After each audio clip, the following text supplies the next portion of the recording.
For they were seized with great fear. For they were seized with great fear. We don't often talk about it, but the gospel texts contain at various, mostly really important moments in the story, testimonies of fear. When the angel came to proclaim to Zechariah that he would have a son in his old age, Zechariah was afraid. When the angel came to proclaim to Mary that she would carry God's son, she was afraid. When the angels come to the young shepherds on the hillside to proclaim the good news of Jesus' birth, they say, "Do not be afraid." And at the empty tomb, after the angels have proclaimed the good news that Christ is risen to the women who have come there, Mark tells us that at first anyway, they said nothing to anybody because they were afraid. Now, in the midst of Jesus' ministry, somewhere in the middle of all those big moments, here we have another moment, a huge moment in the life of the man who had been possessed by demons. Jesus performs an exorcism, a healing miracle, saving this man from the demons that have been tormenting him for much, if not all, of his life. And when his neighbors and community find out about it, they don't throw a party. They don't kill the fattened calf. They ask Jesus to leave. In fact, if we read between the lines a little bit, I don't think they exactly asked Jesus nicely to leave. They told him to get out of here. We don't want what you're selling. Because they were seized with great fear. If you've been listening to the news over the past 24 hours, more than that, but especially over the past 24 hours, perhaps there has been some fear, or at least uncertainty, building in you as it has been in me. I can only imagine the great fear that is currently seizing all those who are in Israel, Palestine, Iran, and the Middle East. The uncertainty that comes from these shackles of bias, of ethnocentrism, of America first, me first, Garissa first. The sense that the only thing and the only one that matters in the world is this one right here, the body that we inhabit, can lead to a whole lot of fear. When we see somebody acting or speaking differently from us, it can lead us perhaps to shackle them and put them under guard. When we see somebody with a power and ability we don't know or understand, it can lead us to send them away. We are often, as a community, as a nation, seized with great fear. But as we heard our young reader proclaim today, fear is not what God is about. You notice, although the humans get afraid in all those big moments, whenever the angels show up, the angels are always saying, "Be not afraid." I got a phone call earlier this week from a police officer. Everything was fine. They were calling to say they had found something that was lost. But they began that phone call by saying, "Are you the mother of Rebecca Allen?"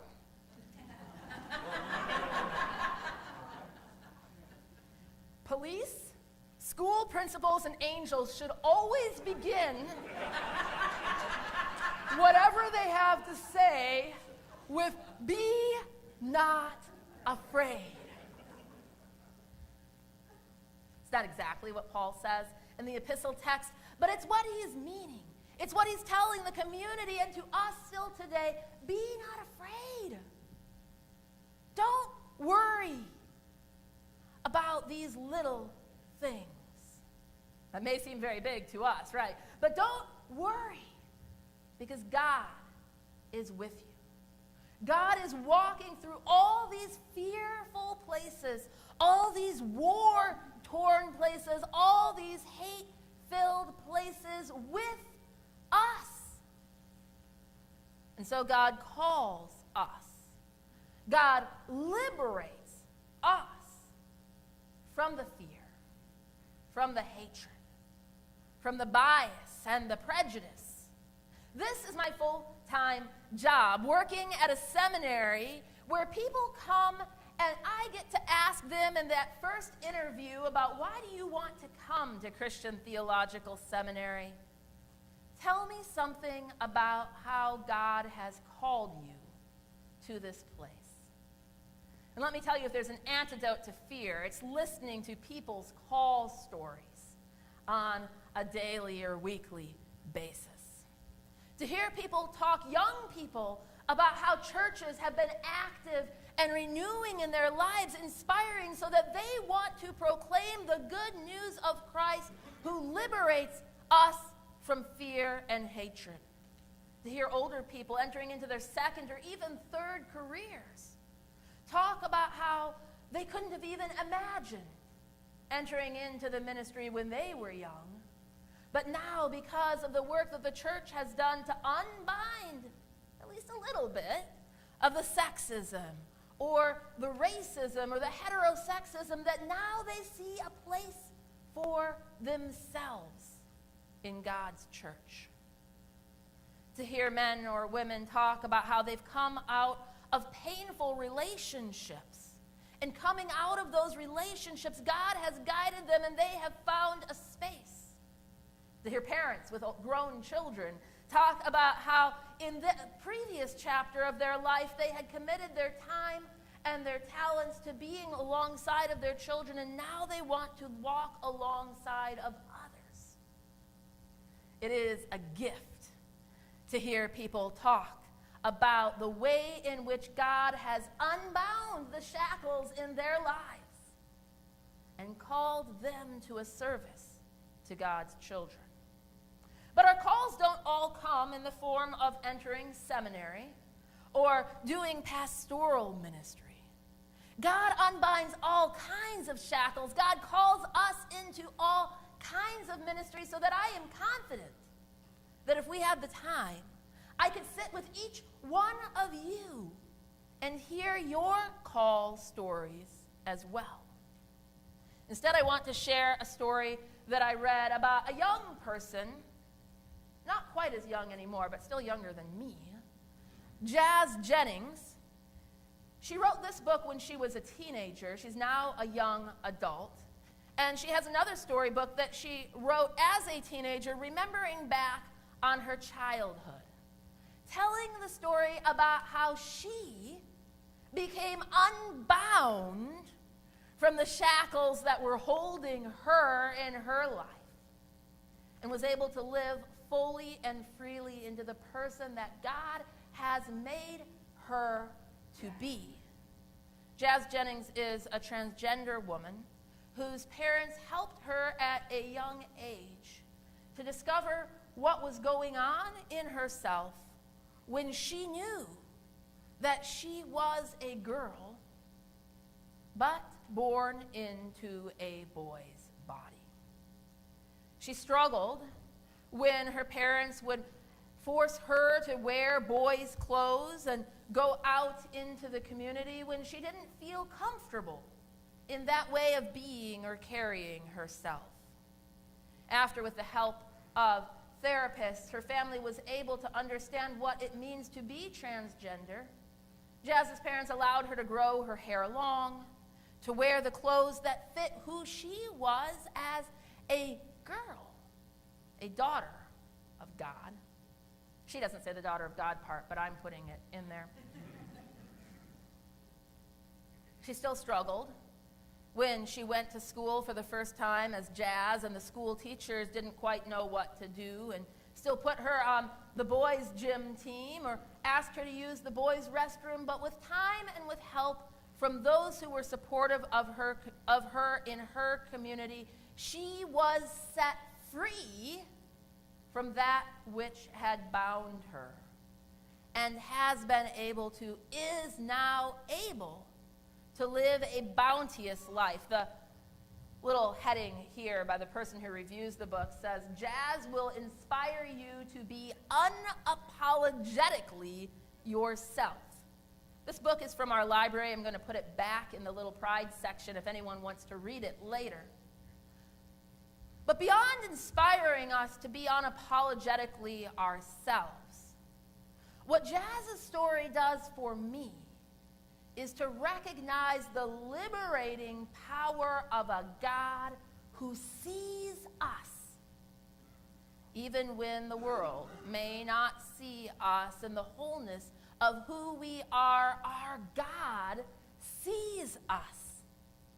When Jesus sailed across the sea to Gerasa and saw a person bound in chains, screaming probably things that were not even fully understandable,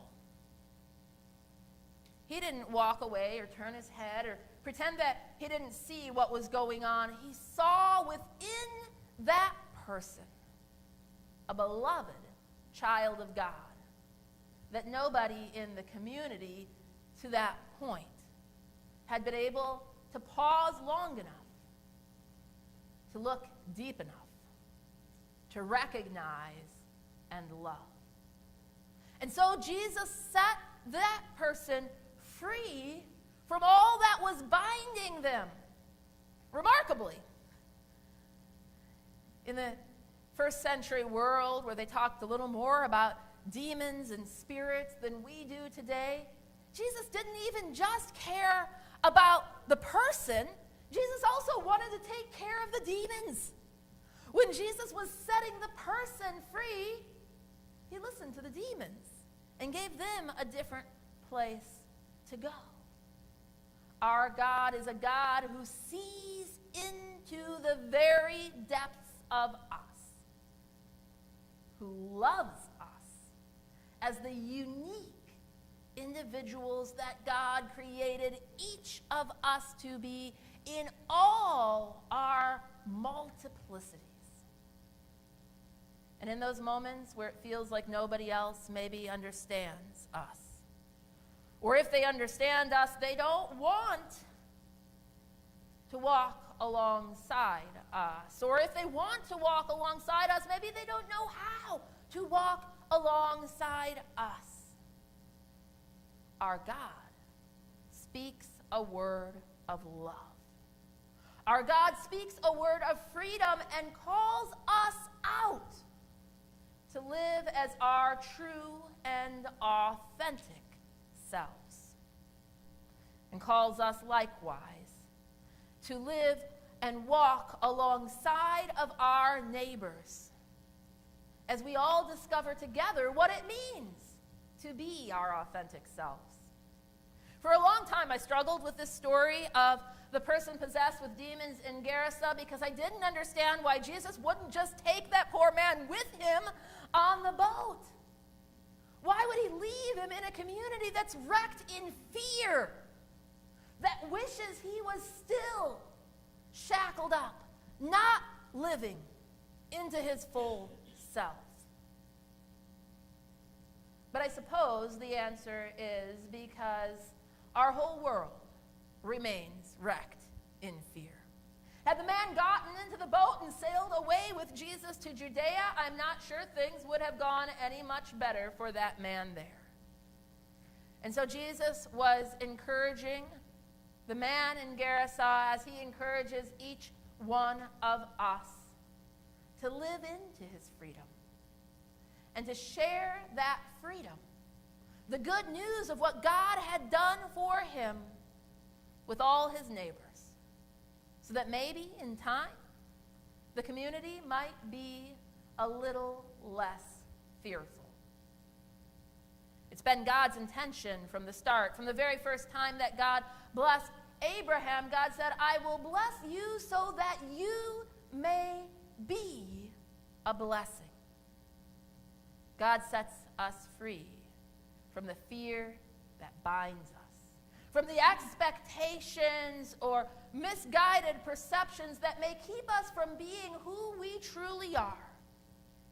And God calls us out to live into and celebrate the giftedness that each one of us in our whole community and whole world has as beloved children of God. Amen.